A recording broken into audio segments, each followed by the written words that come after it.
J'espère que vous allez bien dans votre confort de chez vous. J'espère que vous avez passé une belle journée.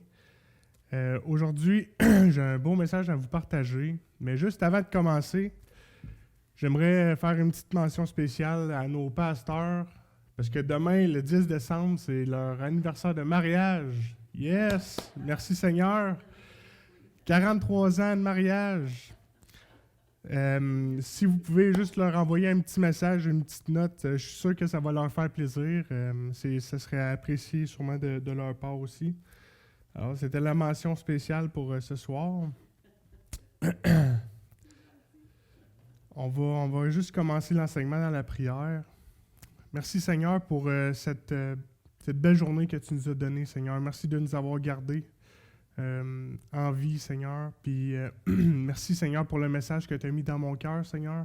Ouvre le cœur des gens aussi qui écoutent à recevoir le message, Seigneur, que les gens qui écoutent soient transformés, Seigneur, par ton Saint-Esprit. Puis, Seigneur, parle à travers ma bouche. Puis merci, Seigneur, parce que tu fais de nous des colonnes de feu, Seigneur Jésus. Aujourd'hui, le titre de mon message, c'est « Conduit par le Seigneur dans une nouvelle voie ». J'avais à cœur de vous partager le petit message, c'est on va parler du peuple d'Israël que Dieu a libéré de l'Égypte. On va aller dans Exode chapitre 13, verset 17. Juste pour vous mettre un peu dans le contexte, c'est Dieu avait appelé Moïse pour faire sortir le peuple d'Israël hors d'Égypte. Et puis, là, comme vous savez, Pharaon a résisté à Dieu, il y a eu des plaies, 10 plaies. Et puis, la dernière plaie, ça a été la mort des fils de tous ceux qui n'avaient pas le sang sur leur linteau. Alors, après cette plaie-là, Pharaon a décidé de laisser aller le peuple. Verset 17, ça dit « Lorsque Pharaon laissa aller le peuple, Dieu ne le conduit point par le chemin du pays des Philistins, quoique le plus proche, car Dieu dit, le peuple pourrait se repentir en voyant la guerre et retourner en Égypte. Mais Dieu fit faire au peuple un détour par le chemin du désert, vers la mer Rouge. Les enfants d'Israël montèrent en armes hors du pays d'Égypte.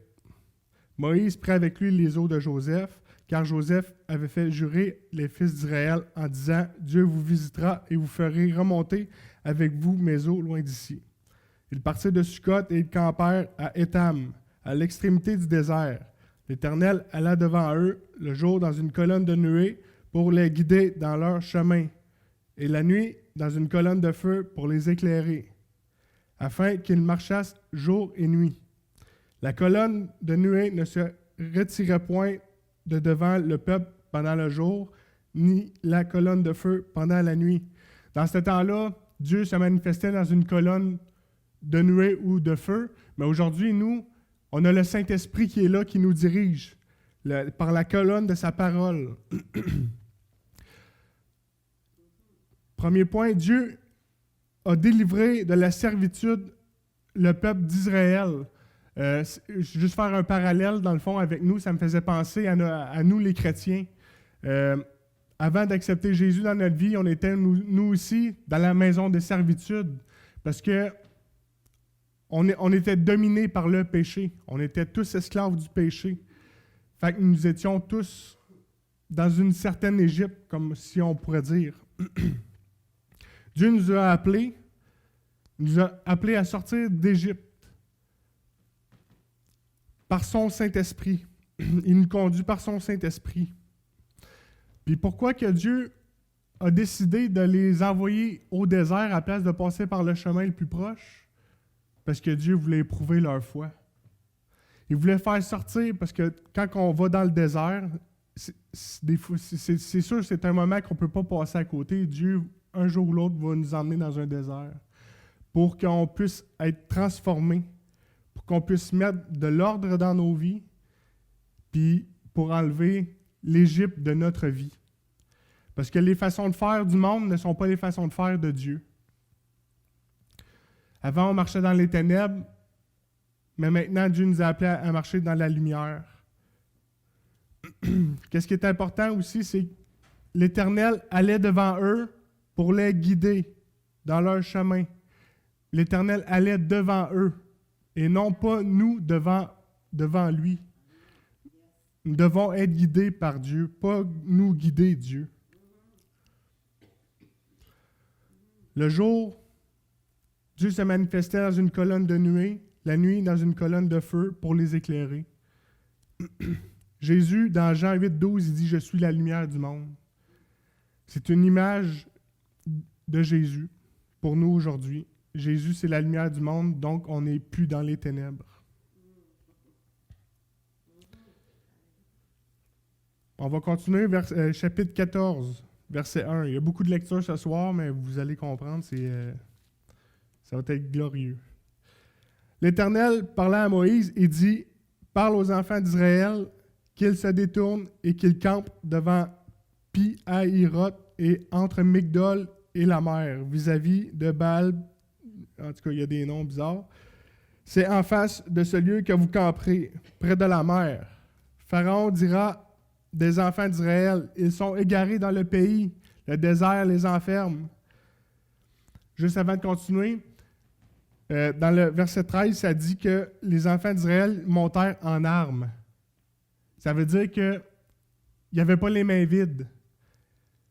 Dieu nous appelle à l'ordre. Ils ont sorti en armée. Dieu, il veut qu'on ait de l'ordre dans nos vies. Puis, il nous a laissé des armes aussi. Il nous a laissé sa parole. Sa parole, c'est une arme. On n'est pas les mains vides.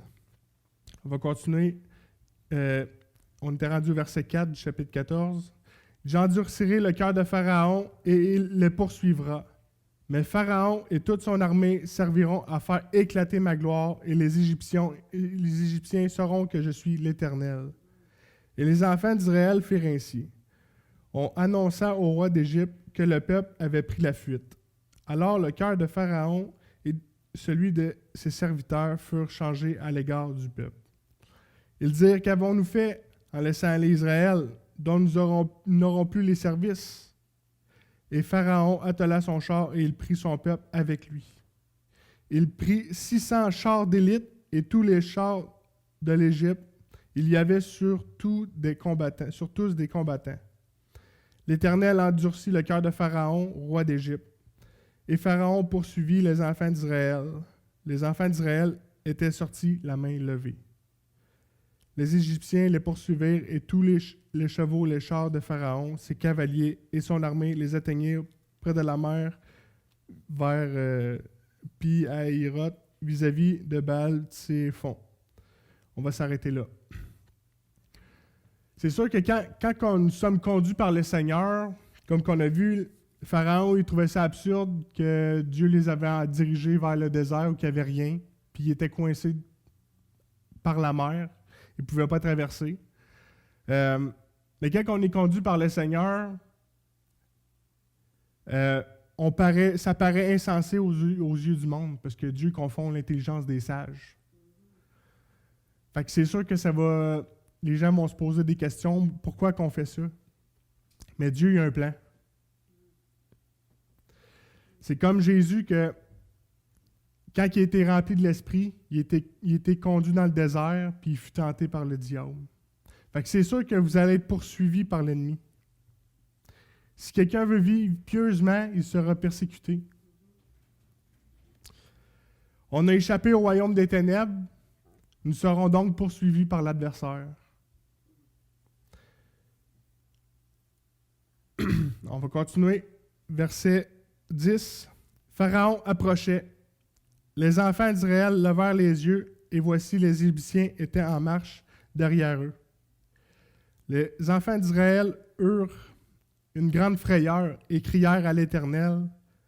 Ils dirent à Moïse, « N'y avait-il pas des sépulcres en Égypte sans qu'il fût besoin de nous mener mourir au désert? Que nous as-tu fait en nous faisant sortir d'Égypte? N'est-ce pas là ce que nous te disions en Égypte? Laisse-nous servir les Égyptiens, car nous aimons mieux servir les Égyptiens que mourir au désert. » Moïse répondit au peuple, « ne craignez rien, restez en place et regardez la délivrance que l'Éternel va vous accorder. En ce jour, car les Égyptiens que vous voyez aujourd'hui, vous ne les verrez plus jamais. On voit que leur situation semblait désespérée. C'est pareil pour nous. Des fois, on vit des situations dans nos vies que ça semble vraiment désespéré. Il n'y a personne qui peut rien faire pour nous, puis on n'a pas de solution. Il faut se poser la question, Dieu a-t-il fait une erreur de les avoir emmenés dans le désert? Non, Dieu n'a pas fait d'erreur. Dieu savait ce qu'il faisait. Pourquoi il les a emmenés dans le désert? Parce qu'il voulait se manifester, il voulait faire éclater sa gloire. Souvent, quand il y a un cri de désespoir, le pharaon approchait de plus en plus. Il pressait le peuple. Imaginez voir le pharaon et son armée s'en venir, comment que ça... Oui, ça devait être quelque chose. Même des fois dans nos vies, on est oppressé par l'ennemi, des fois jusqu'à... Comme Jésus, il avait des grumeaux de sang tellement qu'il était oppressé par l'ennemi. Mais c'est normal d'être oppressé comme ça parce que Dieu veut nous faire passer dans le pressoir d'olive. Comme Jésus, dans le jardin de Gethsémani. Gethsémani, ça veut dire pressoir. Quand on presse des olives, c'est pour faire sortir le meilleur, c'est le jus, c'est l'huile.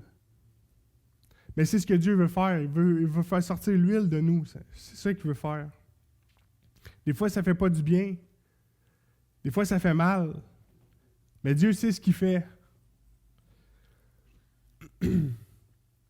Dieu veut que tout être humain, dans certaines situations, tout espoir doit être réduit à néant pour que la délivrance puisse arriver. Parce que Dieu veut être le Seigneur de ta vie. Il veut que tu t'appuies sur lui. C'est facile, comme au début, on aurait pu prendre des chemins les plus courts. Parce qu'on a toujours des solutions. En tant qu'être humain, on a toujours un plan B, un plan C. Mais Dieu veut être la solution à tous tes problèmes. C'est facile de toujours trouver des solutions, mais à un moment donné, on va arriver à un mur, et on va faire face à Dieu. Dans 2 Chroniques 20:12,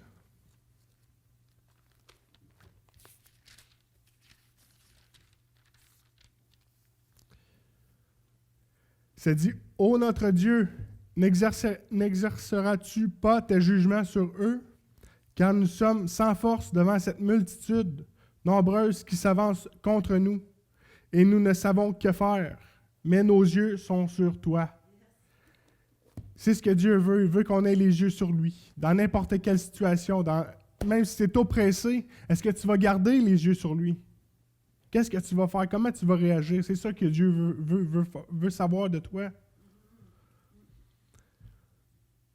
Comme quand Jésus, les disciples, ils étaient dans la barque.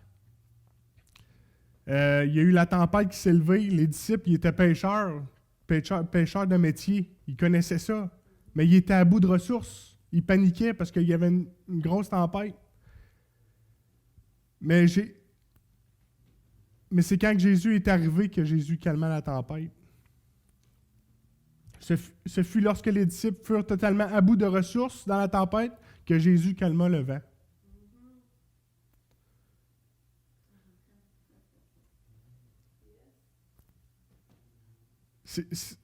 Lorsqu'un cri retentit, un cri de désespoir, votre délivrance n'est pas loin, le salut n'est pas loin.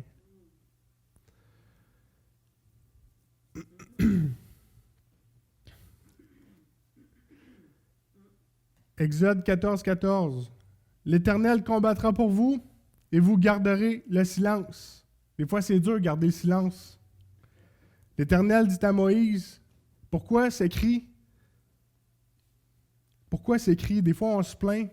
On se plaint. Des fois, on devrait s'écouter parler. On devrait juste garder le silence puis regarder Dieu faire. Le point 7, c'est « Verront le salut du Seigneur ».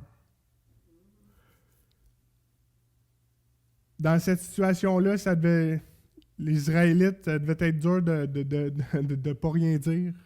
Parce que quand tu ne veux pas mourir et que tu vois l'ennemi qui s'en vient, tu es comme au désespoir. Mais Dieu veut, c'est une épreuve de foi. Il ne veut pas que tu craignes. Il veut que tu restes en place. Puis il veut que tu regardes agir. L'Éternel va combattre pour toi. Ça, on appelle ça la victoire de la foi. C'est notre arme spirituelle, une arme suprême pour le combat. La foi. Les armes qu'on peut utiliser aussi dans Éphésiens 6. Il faut se revêtir de ces armes-là pour combattre. Il faut rester confiant. Rester confiant, ça va être notre force. Il faut être affermi aussi. Affermi, ça veut dire solide. Si tu ne connais pas la parole, tu vas être inébranlant, tu vas être chambranlant. C'est pour ça qu'il faut se mettre le nez dans les Écritures, écouter des enseignements, se nourrir. C'est comme ça qu'on apprend, c'est comme ça qu'on devient solide. Puis c'est comme ça qu'on devient inébranlable. C'est comme ça qu'on bâtit notre maison sur le roc. Des fois, il faut garder le silence. Comme j'ai dit tantôt, il faut garder le silence. Dieu n'est jamais loin quand la tempête fait rage. Même des fois, si c'est dur à croire, il n'y a rien qui se passe. On prie, il n'y a rien qui se passe. Mais des fois, on pense qu'on prie, mais on fait juste se plaindre. Dieu sait délivrer l'homme pieux de la tentation. Dieu ne te laissera pas tout seul dans n'importe quelle situation que tu vis. Dieu ne te laissera jamais seul.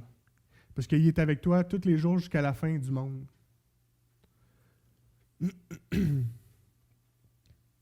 Le point 8. Leur protection toute puissante est assurée. Ta protection est assurée. Si tu restes dans les voies de Dieu, ta protection est assurée. Dieu te garantit cette protection-là. Dans Exode 14, 19, l'ange de Dieu qui allait devant le camp d'Israël partit et alla derrière eux, et la colonne de nuée qui les précédait partit et s'éteint derrière eux. Elle se plaça entre le camp des Égyptiens et le camp le camp d'Israël. Cette nuée était ténébreuse d'un côté et de l'autre, elle éclairait la nuit. Entre les deux camps, n'approchèrent point l'un de l'autre pendant toute la nuit. On va s'arrêter là.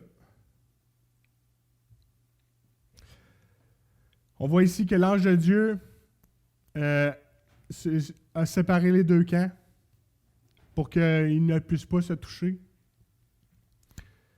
C'est la même chose pour nous. Quand on marche dans les voies de Dieu, l'ennemi ne pourra pas te toucher parce que tu es dans la sécurité absolue. Mais si tu dévies, là, tu rouvres une porte à l'ennemi, il peut venir t'attaquer. Dans Psaume 37, 24,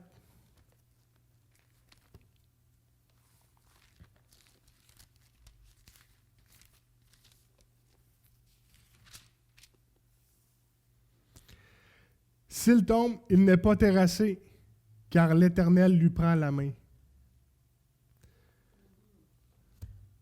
Dieu prend ta main aujourd'hui. Tu n'as pas à avoir peur. Sa présence garantit ta sécurité. Si tu as Jésus dans ta vie, tu n'as rien à craindre. Le point 9, c'est la délivrance miraculeuse. Moïse étendit sa main sur la mer et l'Éternel refoula la mer par un vent d'Orient qui souffla avec impétuosité toute la nuit. Il mit la mer à sec et les eaux se fendirent. Les enfants d'Israël entrèrent au milieu de la mer à sec et les eaux formaient comme une muraille à leur droite et à leur gauche. Les Égyptiens les poursuivirent et tous les chevaux de Pharaon, ses chars et ses cavaliers entrèrent après eux au milieu de la mer. À la veille du matin,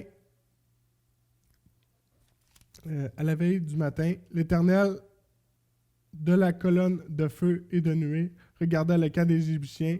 Il mit en désordre le camp des Égyptiens.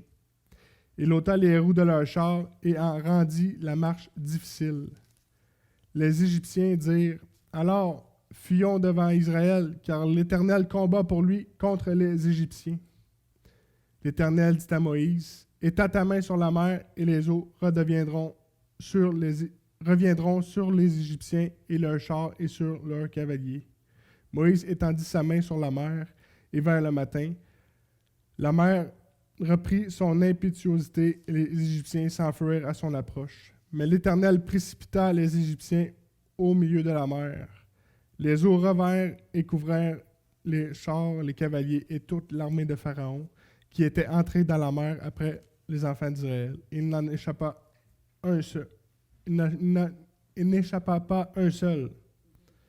Mais les enfants d'Israël marchèrent à sec au milieu de la mer, et les eaux formaient comme une muraille à leur droite et à leur gauche. En ce jour, l'Éternel délivra Israël de la main des Égyptiens, et Israël vit sur le rivage de la mer les Égyptiens qui étaient morts. Israël vit la main puissante que l'Éternel avait dirigée contre les Égyptiens, et le peuple craignit l'Éternel, et il crut en l'Éternel et en Moïse, son serviteur. Wow! Dieu reflua la mer. En plus de ça, il l'a mis à sec. C'est un nouveau moyen d'être sauvé, de rentrer dans la mer. C'est une image de Jésus qui a inauguré une nouvelle route dans Hébreux 10:20. Dans Jean 14:6, ça dit « Je suis le chemin, la vérité et la vie ». Ils ont traversé. Des fois, on doit rentrer dans la mer. Quand Dieu nous dit « OK, il faut y aller ». C'est le temps. C'est le temps de rentrer. Dieu veut te délivrer.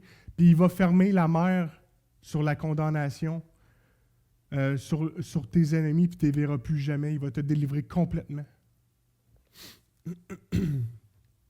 Le point 10, ils chanteront un chant triomphant.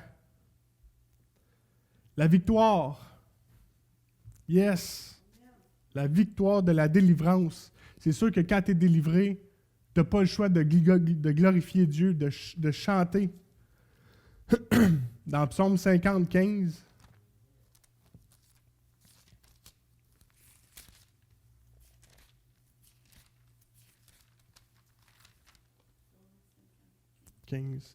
ça dit « Invoque-moi au jour de la détresse, je te délivrerai et tu me glorifieras. » Oui, il faut glorifier Dieu, parce qu'il mérite tout. Aujourd'hui, il faut se poser la question, avons-nous fait place au Seigneur dans tous nos plans, dans tous nos projets et dans toutes nos affaires de la vie? Parce que Dieu veut se glorifier dans toute la sphère de ta vie. Faites-lui place et vos chants de louange ne cesseront jamais. Je vous le dis, je vous le garantis, vous allez glorifier Dieu tous les jours de votre vie. Toute la gloire revient à Dieu. C'est ce que Dieu veut. Il ne veut pas qu'on se pète les bretelles. Parce que nous, on est capable de rien faire sans lui. La voie de la vie, par la mer ouverte des souffrances de Christ, nous conduit au cantique de la victoire. C'est l'enseignement que j'avais pour vous ce soir. Dieu veut nous appeler à sortir de l'Égypte. On ne peut pas avoir un pied en dedans, un pied dehors. Non, ce n'est pas la volonté de Dieu. Dieu veut nous délivrer complètement de ces choses-là. Il a tout payé pour ça. Il a tout donné ce qu'il avait de meilleur. Il a donné son Fils.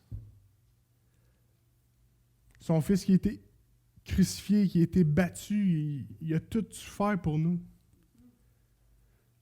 Pour nous libérer du désert. Il a ouvert la mer pour nous. Dieu a un lieu préparé pour nous. Il faut rentrer dedans. Aujourd'hui, je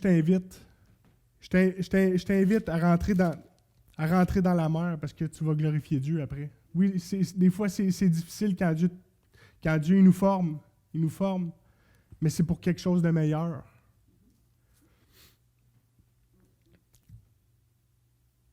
Sans combat, on n'apprend pas.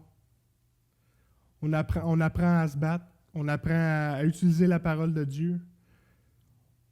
C'est comme ça qu'on a des victoires.